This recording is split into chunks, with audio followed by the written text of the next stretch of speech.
Welcome back here to the Jordy Culotta Show, driven and powered by Ghost Chevrolet. Check out our crew over at Ghost Chevrolet, whether it is in LaPlace or right here in Baton Rouge at Go Express Auto Sales. Great selection over there at Go Express Auto Sales. Stop in and check out Nick Richard, his entire crew over there at Ghost Chevrolet, and tell them you heard it right here on the Jordy Culotta Show.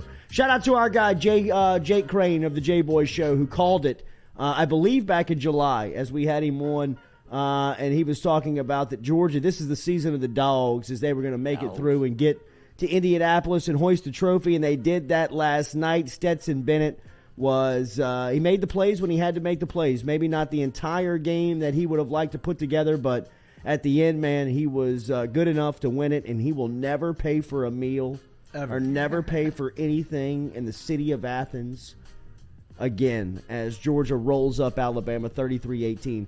JBoy, good morning. How are you, man? Hey, guys, I'm doing well. I appreciate y'all having me. And, yeah, that was an absolute fist fight last night. Yep. That was as physical of college football. That felt like a little old-school LSU Alabama. I mean, just a couple of heavyweights going at it every single play. What was your impressions of last night's contest?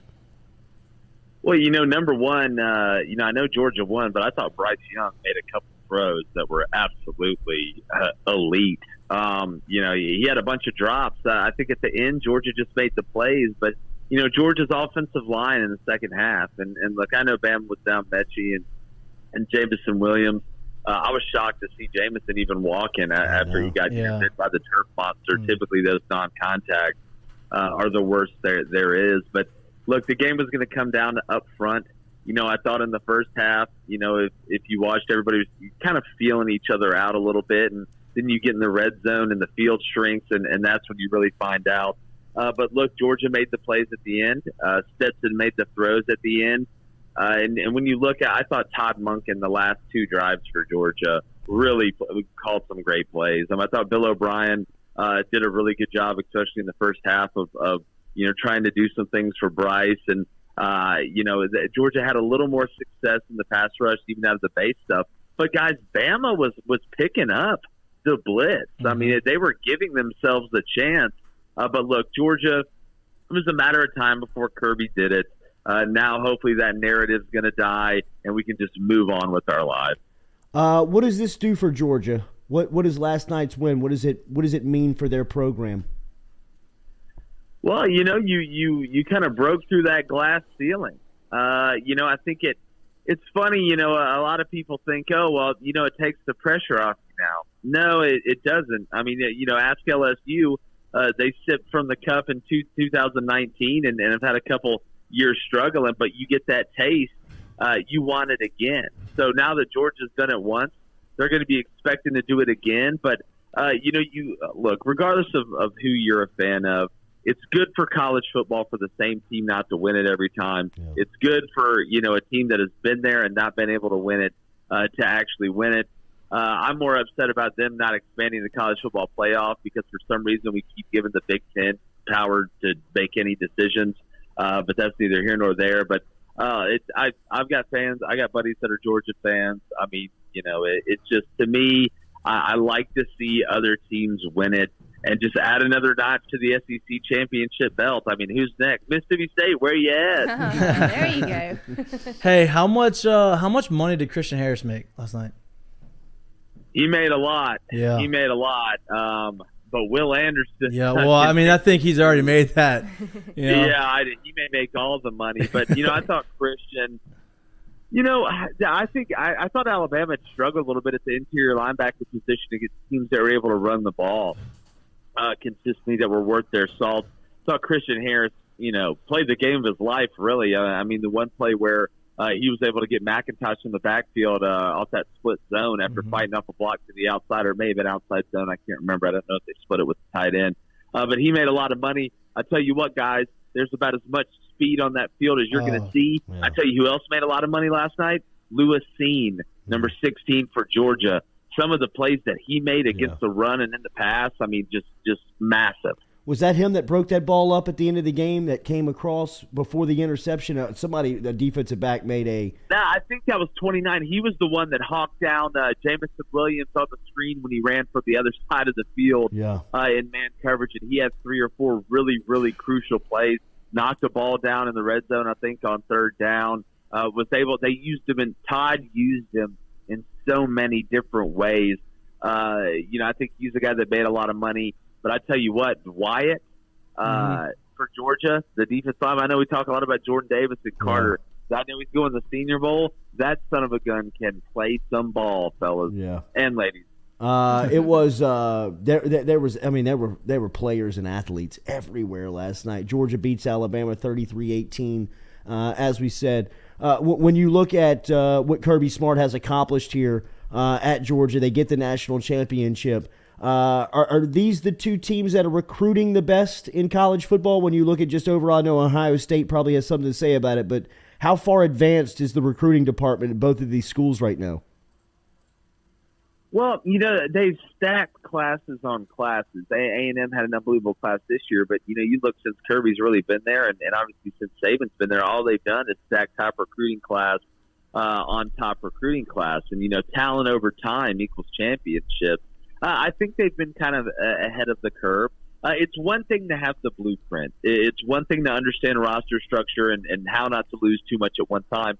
It's another thing to know that and then have the ability to talk the talk with the players. Because, again, recruiting is a lot different now than it was even when Kirby took over at Georgia. Obviously, when Saban took over at Alabama in the dark ages, when Rich Rod turned it down and screwed everybody else. But what they're able to do, the way they're able to be malleable with the changes, the way they're able to, really get to know the players and get the players not only to come to their school, but to play their guts out for them. There's an old saying, when I recruit you, I take on your personality. When you get here, you take on our personality. And I think they've done a really good job of that. Where do you expect Caleb Williams to land? Probably USC. That's the way it's looking right now, in my opinion. He's going to flirt with a lot of schools. But I think Lincoln Riley, there's a reason he went to Oklahoma. I know it kind of left a bad taste in his mouth a little bit. But, hey, and you get to go watch the Clippers, so yay. You think Lane Kiffin's at Ole Miss next season? I do. I think Lane's going to be at Ole Miss. What I'm interested to see, guys, and I think Lane's in love with the college game enough, but if something were to happen to an NFL coach, that would an NFL team take a chance on Lane? I don't think so, but I don't know. My spidey senses are tingling a little bit on that one. But, look, I think he can get it done at Ole Miss. Now, are they going to be a power every year, in the West? No, that'll never happen. But, he's kind of got something cooking over there a little bit, even though he did lose both his coordinators, but that means you're doing something right. Caesars Sportsbook put out the national championship odds for next season. Alabama and Georgia at the top of the list, favored Alabama 5-2, Georgia 9-2. As we said, you called the Dogs last offseason. Is there a team that you look at next year that could be someone that sneaks up and makes some noise? Because when you look at the top four going into next season, it's the usual suspects. Behind Alabama and Georgia, it's Ohio State and Clemson. Do you see anybody that could get up this list and make some noise? Yeah, well, I called I called Baylor to win the basketball national championship, Georgia to win the football net. I'm going to go with North Dakota State at the FCS. There's outside of Alabama and Georgia, Ohio State bringing back C.J. Stroud. I think they're going to be better on defense. Looking around the rest of the country, as far as a surprise, if Haynes King can get it, I know LSU fans are going to don't wreck your cars listening. If Haynes King can be what they think he can, I think they've got a shot to make some noise. Clemson, from the quarterback situation, I know they're getting a couple kids, to come in that are really high on the list, high school wise. They lose a ton defensively. I think we're going to see Alabama and Georgia again, guys. I mean, it's. I hate to say it, but it looks to me. I mean, Bama's bringing back, Bryce Young, Will Anderson, and a bunch of unbelievable players. My question is, guys, and if you're Stetson Bennett, I'm gone. You know what I'm saying? I'm gone. I'm not coming back. But if Stetson Bennett wants to come back, there's no way Georgia can tell him no, right? There's no way. He still has the COVID year? Yeah, I believe he can come back for another year if he wanted to come back. I believe. Wow. Oh, I didn't realize that. Wow. But he's like in his ninth year of med school too. So I think he's either going to do that or figure out. Is that what he is? Is he in med school? Looks like it. Oh. He's just been there for A lot of people. Is he going? I thought he was going to med school. Yeah, they're called doctors. Yeah, that's exactly right. Jake, you know the emphasis that recruiting plays in college football. You've been on coaching staffs and been in recruiting departments. How big of a recruiting tool was that for Texas A&M last night on that megacast, showing off their facilities and their staff? Oh, it was huge. I mean, you look at some of the top pitches, obviously playing time and NIL and facilities, but the biggest one is, can you get me to the league? And when you recruit at this level in the Southeastern Conference, every kid thinks they can get to the league. Well, if I want to win a NASCAR race, you put me in the best car, I'm going to have a chance to win. You have the nicest facilities, you're going to put me in a position physically, mentally, structurally to be able to win and go to the next level. So, yeah, I mean, look, and kids, nowadays in recruiting, I mean, they want the flash. They want to walk in there and it'd be one of the best in the country. Be able to stay on, Instagram and Snapchat, even though, God, man, I can't believe I have to say that. Instagram and Snapchat. How cool this is, man. Look at this. We got a barbershop that can take you back in time, like all that stuff. So it's a good look. Unless you're going against LeBron, he'll shut that thing down real quick. For sure. I mean, don't get me started on LeBron. I still think the best player ever is Brian Scalabrine, the White Mamba. Hey, I love that. The yeah. White Mamba. Jake, I loved seeing you go back and forth with Brando a couple of weeks back, bro. Keep up the great work. We're following you on Twitter. If you're not following him on Twitter, make sure you're doing that at the JBoy Show. He is a part of the Volume Sports Network, and right now is the number one source for college football out there.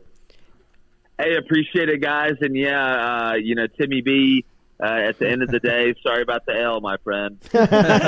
Keep calling your shots, dude. Hell yeah, bro. Wait, Jake. Before you go, you mentioned that you think it's going to be Georgia, Alabama again next year. Do you think that without the playoff expansion, because it seems like they're kind of at a stalemate with where that is this going to be bad for college football? Because it seems like you can kind of go chalk and fill in the bracket the way that you want to with Georgia, Alabama almost every year because you don't have to play each other.